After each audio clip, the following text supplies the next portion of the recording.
Our next performer, you're for real treat, Diana Benigno. Yeah. Diana Benigno is a theater artist graduating this spring from Hunter College with her master's in theater. Yeah. Her performances range from acting, singing, calligraphy. She's got the book tree there. You gotta check that out. She does some really sick work. I mean, she's so creative. Wow. Dancing and dramaturgy. She's performed in the Federico, Lorca, Blood Wedding, Shakespeare's Much to Do About Nothing, the Tempest, Richard III, Shanley's Doubt, the new Trinity Comics, a web series, and many others. She was a wicked Wonder Woman in and many others in New York City and on Long Island. She grew up there right through life. It's like really amazing. Yeah, that's right. That's right. Yeah, it's incredible. She plays with puppets. Loves anything involving words and their intonations. Loves to experiment with art's profound ability to heal and teach through softness, movement, awareness, and play. And she teaches yoga. And you can see she has an Etsy shop at the book tree fair. You can catch her on Facebook, Twitter, Instagram, all that. They bring up. They have it like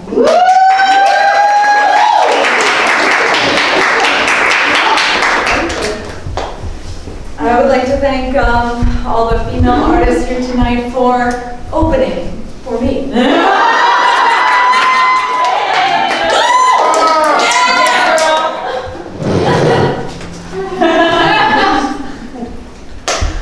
Is a hero. Just kidding, did you see that? It was next, I figured I had to be somewhere.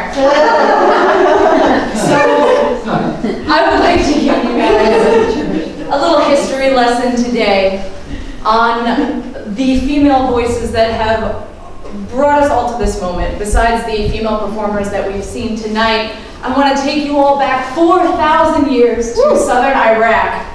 Have you guys ever heard of the artist Edwana? Anybody? No, nobody. She's the first named author in the history of writing. Anything. Wow. The first cuneiform tablets that they translated and thousands of years go by. And they find out that it was a woman who wrote all these cuneiform tablets about invoking the goddess Inanna. So she was a pretty well-to-do lady Edwana. She was a princess. She was the son of a king, and she decided to dedicate her life to serving the goddess because that is how a woman could be powerful and who could preach and write and all of that wonderful thing. And I have so much stuff to read, but I really just want to get to her poetry. And she was also the first one who signed her own work. She wrote in all of her poems, she wrote, "I am Edwana. I am the one who's speaking. I am the one who is invoking." And she even refers to herself as the lady of the largest heart. And I think we could all sort of take a lesson from that. So, in her exaltation of Inanna, she gives everything to this goddess. And it's not just in the softness and the love and the light, it's also the war. There's always a war going on. Have you noticed that? That's one thing that mankind has just never gotten right and never stopped doing. It's just in war. And we have it's almost like, it's an invocation of a goddess, but the more that I read her poetry, it's a prayer, it's a cry, and it's her on her knees basically, saying, "Queen of all given powers, unveiled clear light, unfailing woman." She believed in a matriarchal goddess. You know, she believed, no, God is a woman, anything, anybody else writes, I'm the first writer anyway, so I'm just going to say God is a woman. Unfailing woman, wearing brilliance, cherished in heaven and earth, chosen, sanctified in heaven, you, grand in your adornments, crowned with your beloved goodness, rightfully you, Edwana, our high priestess. Your hand sees the 7 fixed powers, my queen of fundamental forces, guardian of essential cosmic sources. Is that a little rhyming in the English translation? Do you like that? You lift up the elements, bind them to your hands, gather in powers and press them to your breast. Usually that's where the poem ends, but there's another stanza, which says, vicious dragon, you spew. Venom poisons the land like the storm god you howl. Grain wilts on the ground. Swollen flood rushing down the mountain, you are Inanna, supreme in heaven and earth. And the name Inanna means the divine in all matter. And she believed in both the harsh and the beautiful. She is reality with a sacred order and meaning. And later, you know, the patriarchal religions, they kind of stripped that harsh, violent power from women, you know, because it was probably a little bit scary, you know? And Inanna actually became Yahweh later on. The poetry sort of attributed to her sort of got retranslated and translated again, and then, you know, adopted by other religions, which is awesome, because we have all religions here. And then we move on a little forward in time to Sappho, who in her actual matriarchal society of Lesbos, which we do all know, you see her, she was in the little presentation there. She was a love poet. She wrote love poetry. So, and it always had to do with relationships between women and this longing for a partner, for a female partner, for a friend, really. And she had, where we just had our ode to Inanna, which sort of married the beautiful with war, to the ode to Aphrodite, so the goddesses change. She always changes. And I'll only read a little bit part of that, but again, if you could see, listen to the words and listen to how they evolve from Aphrodite, subtle of soul and deathless, daughter of God, weaver of wiles, I pray thee. Neither with care, dread mistress, nor with anguish. Slay thou my spirit. But then it goes down, and it said, and it's a conversation between her and Aphrodite. And Aphrodite answers her, and she goes, what, my frenzied heart craved in utter yearning, whom its wild desire would persuade to passion? What disdainful charms madly worshipped slight thee? Who wrongs thee, Sappho? She that fain would fly, she shall quickly follow. She that now rejects, yet with all the gifts shall woo thee. She that heeds thee not, soon shall love to madness, love thee, and loathe thee. And then for about a few thousand years, we don't really hear anything from women at all. until historically speaking, until the Middle Ages, we have our first female playwright. So like I said, this presentation is about these first voices. Here we have the voices of now. And the first female playwright, I don't know if you guys know this, was a nun named Roswitha von Gandersheim. You guys heard of her? She's so awesome.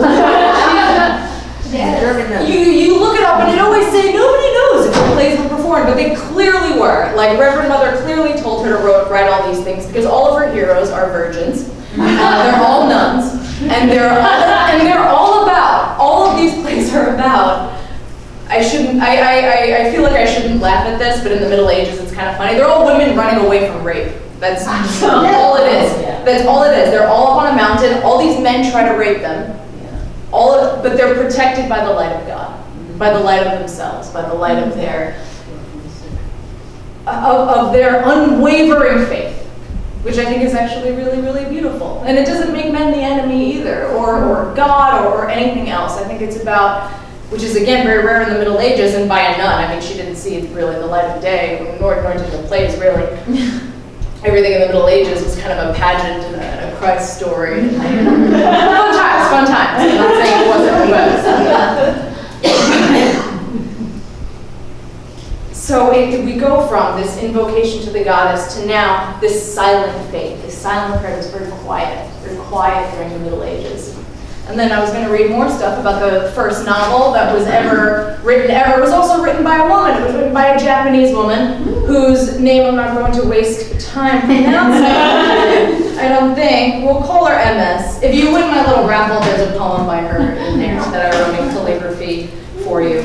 But she was very overtaken by the voice of like the Japanese feudal lords. So hers are kind of like, you know, like she wrote like the Dallas of the day. Do you guys know, does everyone know that show Dallas? Yeah. Cool. She wrote very like that. So I read a couple of those stories and, you know, didn't connect with them, but I'm sure they were fun in the samurai court of Japan.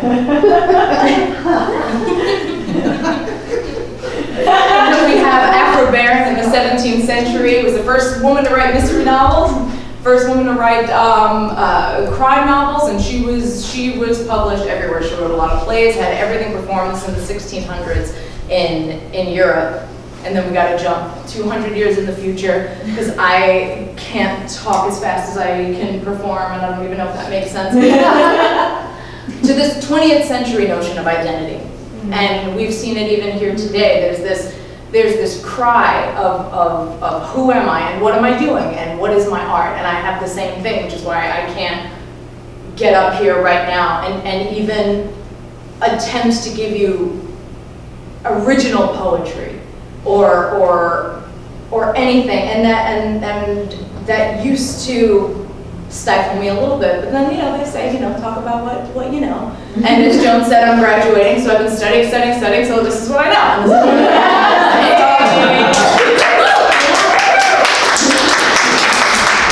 So we have, and who do we think of when we think of 20th century identity, as far as a poet, as far as a writer goes? We think of, I know why the caged bird sings.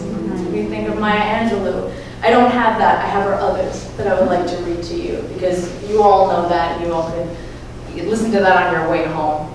And she has two short poems. One of them, to celebrate Queens today, is called Awaking in New York. Curtains forcing their will against the wind, children sleep, exchanging dreams with seraphim. The city drags itself awake on subway straps, and I, an alarm, awake as a rumor of war, lie stretching into dawn, unasked and unheeded. And isn't that so like waking in New York? It's always a battle. You're always like ready, you know, even if it's your alarm or whether it's like or the honk down the road, you're always up and ready for something. And that's a very strange energy to transmute here in this city because we can lose our step and we can fall and we can become anxious and we could also keep on going and keep on thriving and keep on writing even if it sucks. Maybe she hated this poem. We don't know. We don't. We really don't.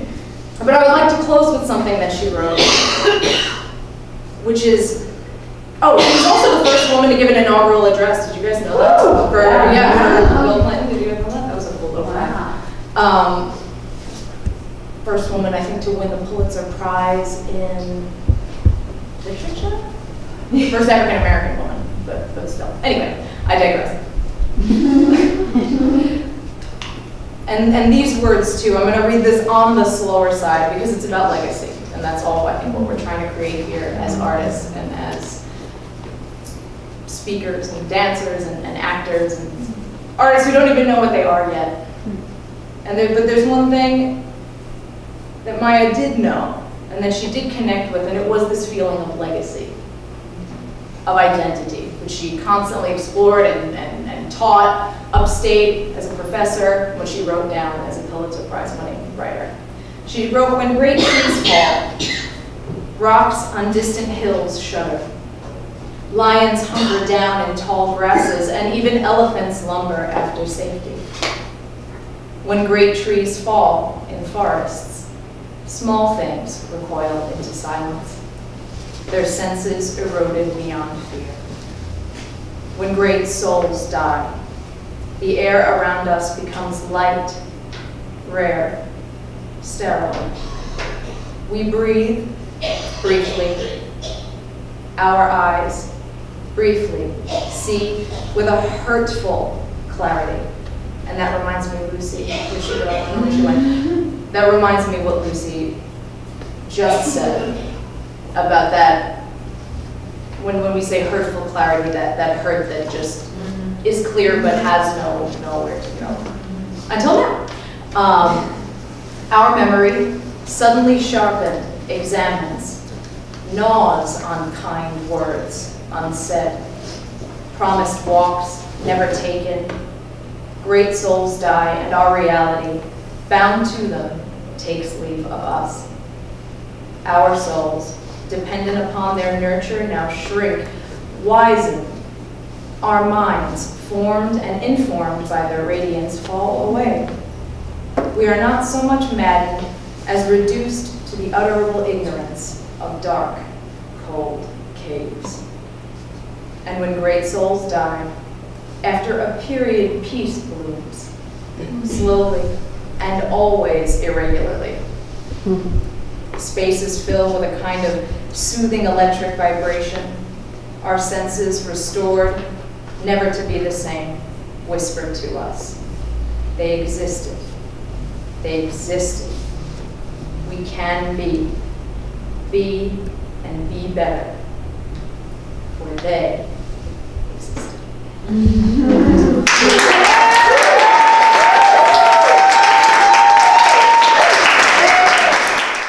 Hi, Joan. Thank you so much for letting me be a part of this event. I'm so excited to be with all these wonderful female artists, and I'm here to explore the evolution of the female voice throughout history, through all the documentation that we have. And my goal as an artist, and especially what to get from this event today, is to find my own voice as an artist again, and to explore with writing and performing in any way that I possibly can. So thank you very much. I'm so excited to be here, and thank you, Queen's Council on the Arts, for having us.